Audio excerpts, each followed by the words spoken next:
Hello, হ্যাঁ জানো বলো। আরে কি বলো, তোমার তার সাথেও ভালো লাগে না। আরে না, ছেলে থাকবি কোথায়, আমি কি করিনি।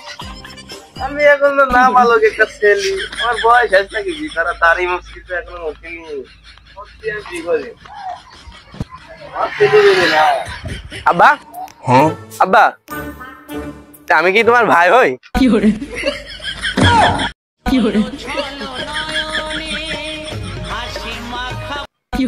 আরে না নেতা, টিকটক মিকটক করার লাগে, ভয়েস টয়েস দেওয়ার লাগে, এই জন্য মনে কর ভয়েস দিচ্ছি না।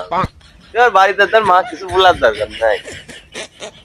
ও আব্বা, দেখি ফোনটা দেখি। ও আব্বা, তুমি তলে তলে মহিলা মানুষের সাথে টেম্পো চলাচ্ছ, তারাও আমি মাঝে বলছি।